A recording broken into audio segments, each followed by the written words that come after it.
Now turn to Section 1. You have 30 seconds to look at questions 1 to 3.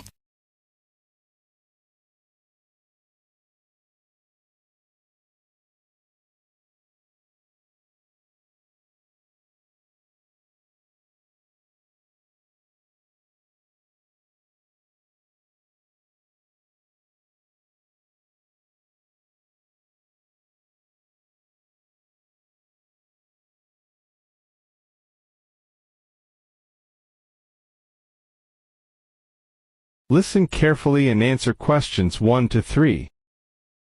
Hello, Accommodation Department. How can I help you? Do you look after accommodation for international students? Yes, we look after accommodation for all the students. Good. I hope you can help me then. I've only just been accepted onto a postgraduate course, and I want to know if there is any accommodation available from this September. I know it's very short notice. Yes, it is rather late, but I'm sure we'll be able to find you something. First of all, can you give me your name and student number so that I can find you on the system? Sure. My name is Maria Teresa Gonzalez. Maria Teresa Gonzalez. How do you spell that? Gonzalez.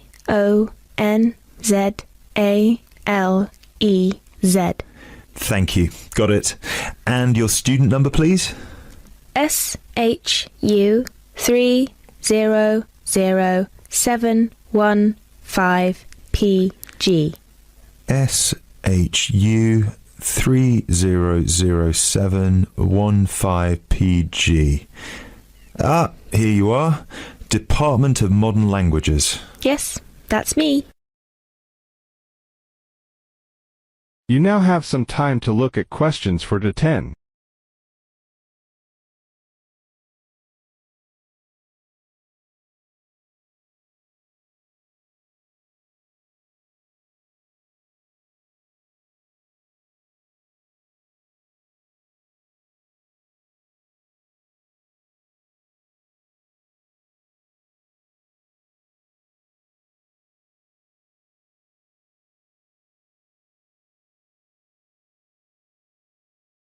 Listen carefully and answer questions 4 to 10. Okay, now there are several options for postgraduate students. Firstly, there is the Trigon.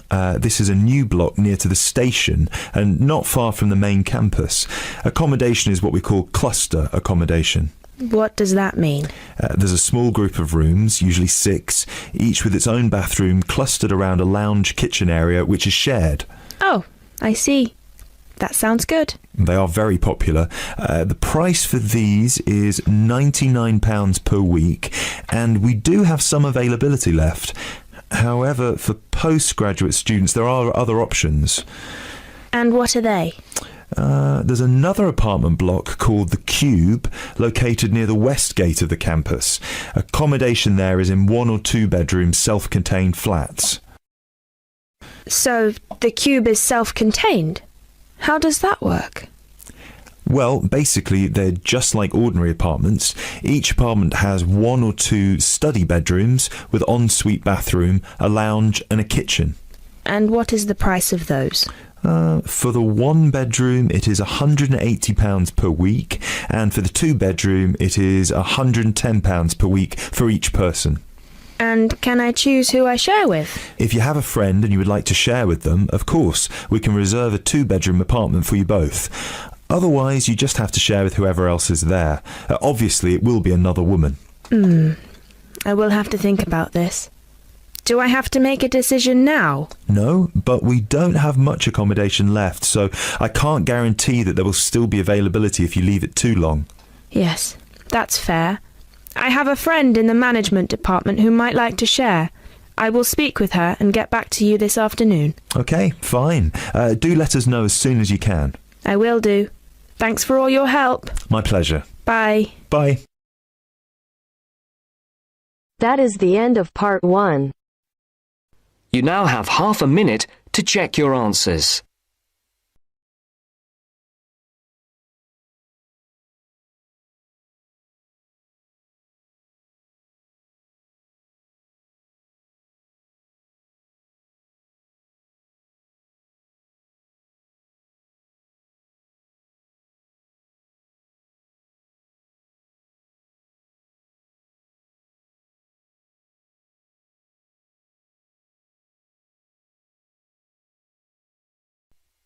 Now turns to Part 2. Part 2. You will hear a conversation between an IELTS candidate and an IELTS administrator. First, you have some time to look at questions 11 to 15.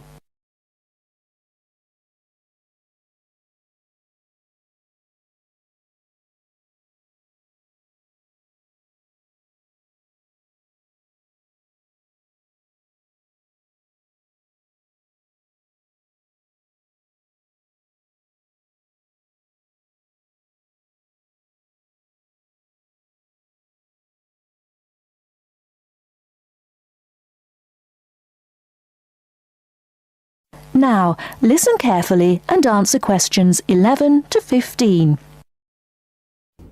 Good afternoon. I'm applying for a master's program at the University of Exeter in the UK. I'm planning to register for the IELTS exam at your centre next month. I have some questions I'd like to ask you before I register, if that's okay. Certainly. Would you be taking the academic module? I think so, but I'll have to contact the university just to make sure. You'll probably need the academic because most universities don't accept the general training. And anyway, the procedures to register for the exam are the same for both the general and the academic modules. Good. My first question is whether I sit all parts of the exam on the same day. I don't live here, you see, and for me it would be more convenient to do all the papers on the same day. Unfortunately, the speaking part is scheduled for Thursdays, and reading, writing and listening tests take place on Saturdays. We can't change the days, I'm afraid. That's a pity. Well, never mind. What sort of documents do I need to bring in order to register? You'll have to fill in the IELTS application form and bring an ID, a copy of your ID, and 2 passport-size photos on a white background. Will any ID do? We only accept original passports and national IDs. That's good to know. Did you say that reading, writing and listening are scheduled for Saturday? That's right. Will I get a break in between the papers? I'm afraid there aren't any breaks between the papers. Each paper takes an hour to complete, so it's 3 hours straight through. You'll first do listening and then reading, followed by the writing test. This is a standard requirement from Cambridge. Before you hear the rest of the talk, you have some time to look at questions 16 to 20.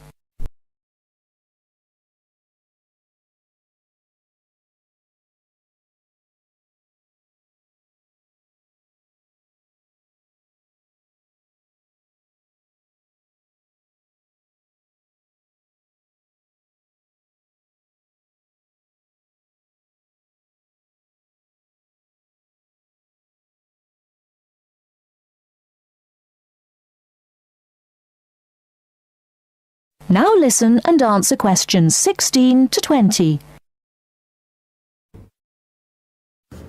Okay, and how soon after the test can I pick up my results? It takes 13 calendar days for the results to be processed. Can you let me know how much it is and the form of payment? The examination fee is $200. You can pay by credit or debit card. We also accept checks. We only accept cash as a form of payment in exceptional circumstances. And one last question. Can I mail you the application documents? Certainly.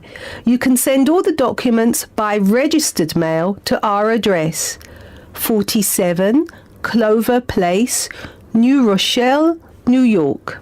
Could you spell New Rochelle for me, please? Certainly. Newrochle.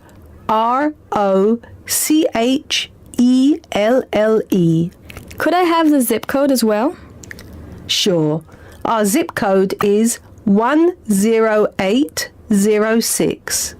Thanks. You can also email us at inquiry@examsmail.com or phone us at 325 9082. I think that's all. Thank you very much for all the information. Bye. You're welcome. Goodbye. That is the end of part 2. You now have half a minute to check your answers.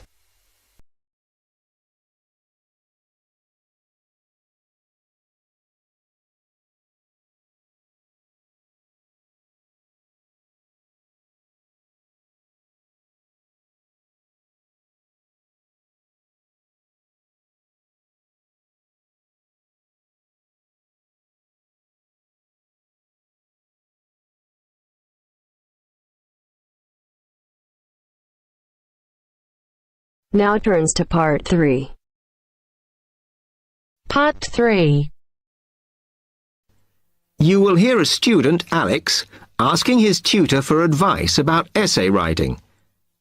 You now have 30 seconds to read questions 21 to 27.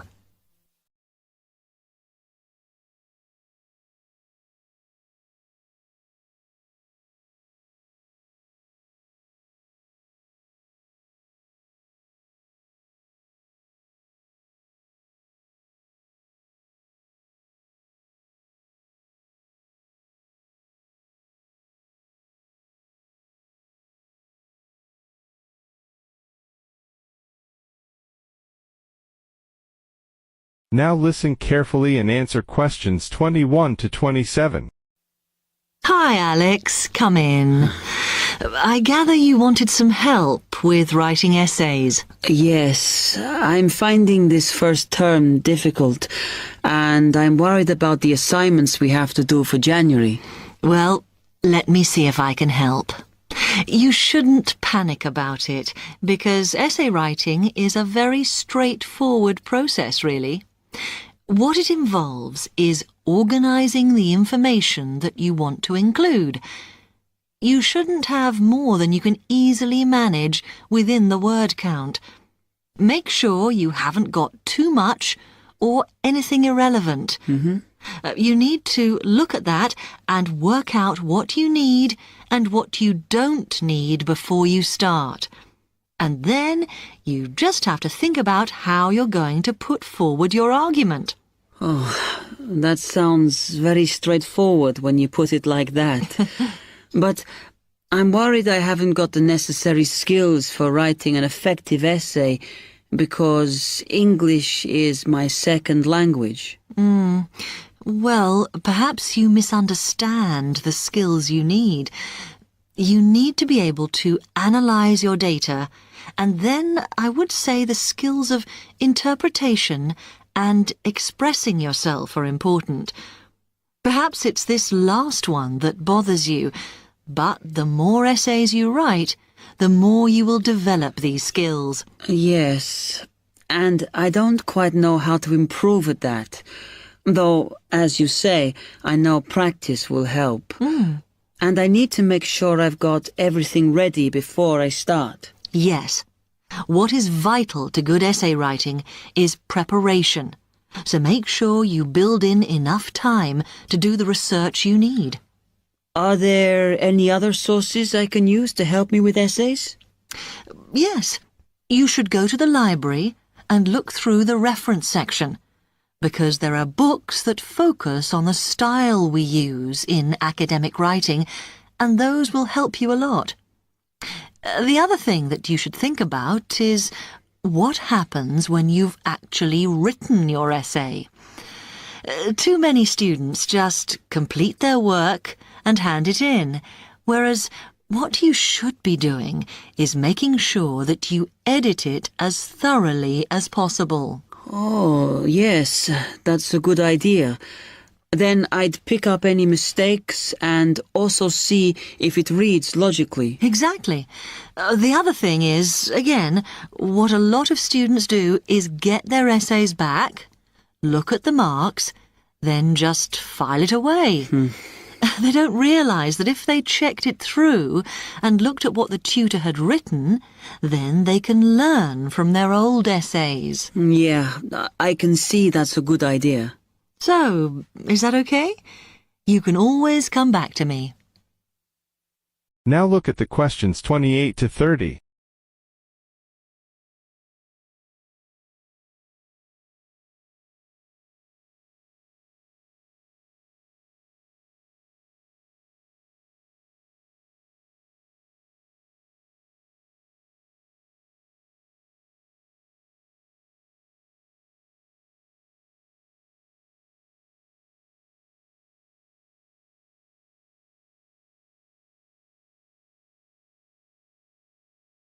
Now listen carefully and answer questions 28 to 30.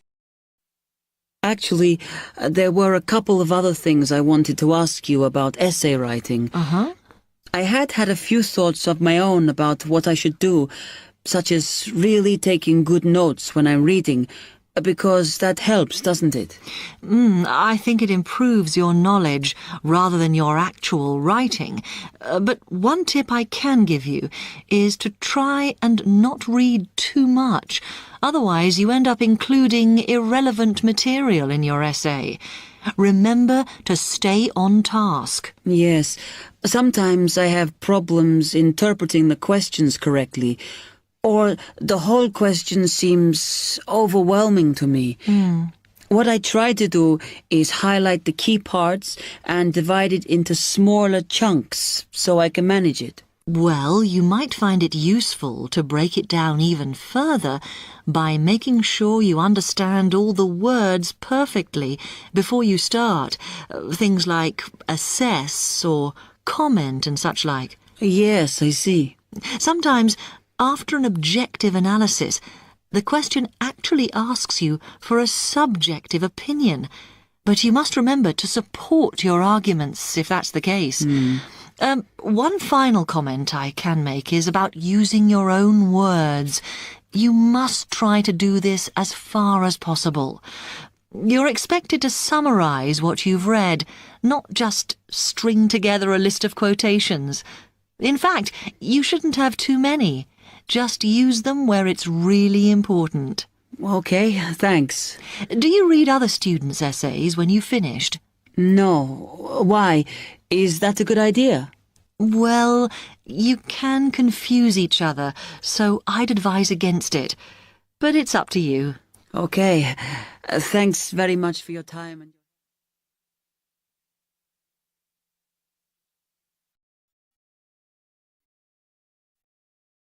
That is the end of part 3. You now have half a minute to check your answers.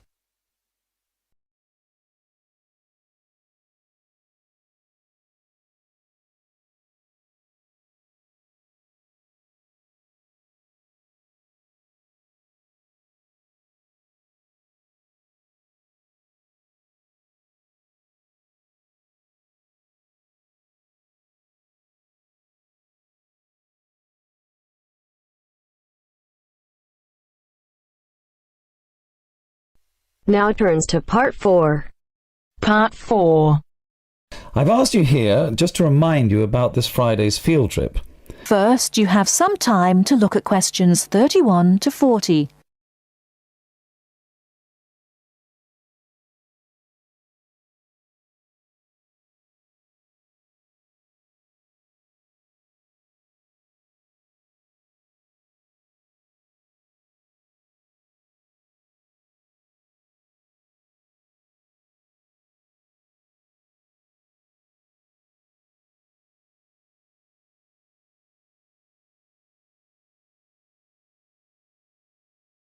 Now listen carefully and answer questions 31 to 40. OK, I'd like to keep this meeting as brief as possible, as I'm sure we all have things to do. I've asked you here just to remind you about this Friday's field trip. This is the first of many field trips you'll be going on, so there are a few rules I'd like to make clear now. Most importantly, I want you all to remember that simply because you are leaving the college does not mean that you are not studying. This is an essential part of your course and should be treated as such. There will be 2 assignments for you to complete whilst you are there, and some extension work you will be expected to do over the weekend, so I suggest you all pay attention on the day. Moving on. Remember that we are going to a salt marsh and must dress appropriately. High-heeled shoes and t-shirts are not what I consider appropriate. You need good footwear, preferably boots, and you should bring a waterproof jacket as the weather is unpredictable. It would also be a good idea to bring a change of clothes. There is a chance you will get wet, and a 3-hour return journey in damp clothes is nobody's idea of fun. We will be on the marsh from about 10 o'clock to about 4, so you'll be given a light lunch. However, if you want to bring any snacks with you, then please feel free to do so, although we will be stopping for dinner on the way home. Now, this is the 4th time the college has been to Park Drive Saltmarsh, and so far we have never lost a student. However, remember that there are 28 people going, and if you are late, you will be keeping myself and your colleagues waiting, and at that time in the morning you will not find me very forgiving. Please try to arrive a few minutes before 7. If you are not here on the hour, you risk being left behind. For those of you who are being collected in the evening, you can expect to be back here between 8:30 and 9 p.m. But do warn whoever may be coming for you that the traffic is unpredictable and it may well be later. Before you go, I'll hand out your assignment papers and briefly explain what you have to do. Now, on the first page, all you are required to do is identify the flora and fauna on the page and find an example in the salt marsh. As I told you on Monday, you will need a camera for this. I recommend one of those disposable cameras rather than something more valuable, as the marsh can get very dirty. Now, on page 2, you'll be looking more at the bird life on the marsh. You should be able to see what you have to do for this assignment, but there will be plenty of time on the way there to ask any other questions. Well, we'll stop there, and I'll see you all on Friday morning. Oh, before you go, just a word of caution. The plants are there to be seen and photographed only. Remember that this is a protected site, and we will have to get permission for this trip. If there are any problems, we may not be allowed to go again, and you will be spoiling the opportunity for other students. Okay, if you have any questions, come and see me later today or tomorrow. That is the end of part 4. You now have half a minute to check your answers.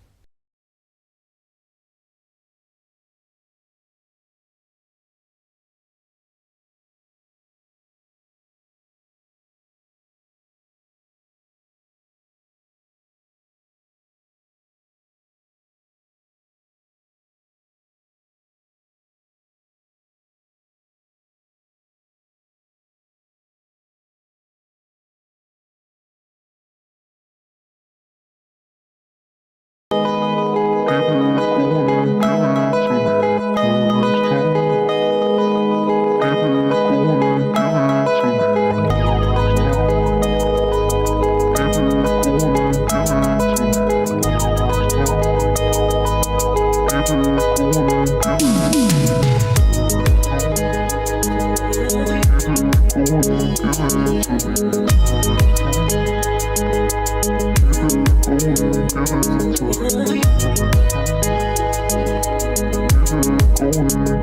it to me.